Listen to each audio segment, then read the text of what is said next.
I felt it the second I pushed open the freezer door, pretending I just needed a breath, when really I was trying to steady the shaking in my chest. Opening night.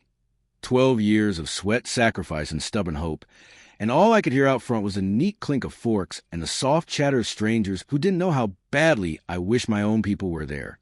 Earlier, my sous chef had leaned in and asked quietly, "Anyone from your family coming?" I acted like his words didn't land.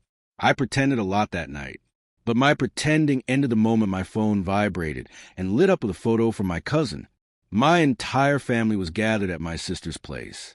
Balloons, sparkling drinks, matching shirts that read Samantha's big day. I didn't even know she had a big day. They hadn't forgotten about my opening. They just chose something else. Someone else. The picture went blurry as I stared at it in the cold air. And right there, surrounded by stacked boxes of produce, it hit me. Betrayal doesn't burst in dramatically. It wears you down slowly until you realize the ground you trusted has quietly crumbled. I forced myself back out to the dining room with a smile that felt like a mask glued to my face. I told myself I didn't care, but the truth, I cared enough for something inside me to shift. It hadn't always been this way. There was a time they were proud of me, parading me like their trophy, first to finish college, first to open a legitimate business, first to survive without leaning on the family. That last one never felt like admiration. It felt like resentment dressed as praise. Still, I believe that years of doubling shifts, saving tips in jars, showering at gas stations, and sleeping in my car would count for something. I thought when I unlocked the doors to my restaurant, they'd at least show up for an hour. But trust left in careless hands decays. The warning signs crept in quietly. Ignored calls, unanswered messages, my sister hosting gatherings last minute, always without me. But that picture, that was the final piece. A full party, fully planned, on the night they knew mattered most to me. And then, at 2:14 a.m., a text from my father. "We need to talk about what you owe the family for that restaurant." No congratulations.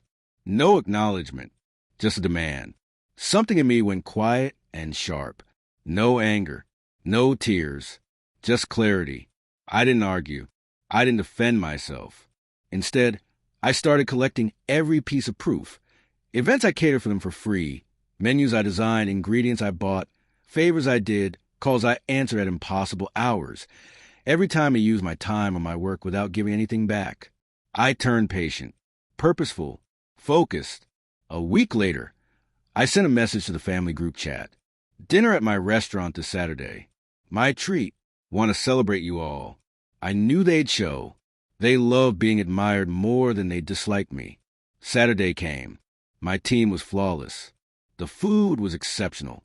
Everyone praised the dishes like they'd always supported me. When the plates were cleared, I placed a folder on the table. My father squinted. "What's this?" "An invoice," I said evenly, "for everything the family owes me."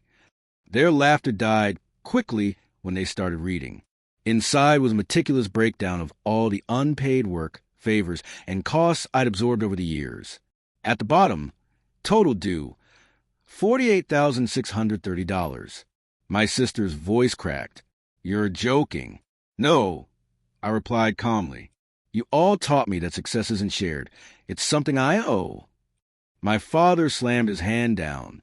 "This is disrespectful." Almost as disrespectful as skipping my opening night. I said softly, "To celebrate, what was it? Samantha's new air fryer? That's what her big day was." Silence fell like a stone. I leaned forward. "And if you don't want to pay, that's fine. There's another option." My father swallowed hard, which is, you walk away from my life. No expectations. No claims on my work. No demands. Starting now. No one argued. They couldn't. They had finally run out of ways to manipulate me. When they left, the restaurant was quiet again. Only this time, the silence felt like closure instead of loneliness. I walked between the empty tables, fingers brushing the chairs I had chosen, the life I had built with my own hands. For the first time, the weight in my chest loosened. They had tried to turn my dream into their leverage. They ended up losing access to me entirely. I locked the door behind them and whispered into the empty room. I owe them nothing. And for once, the words felt true.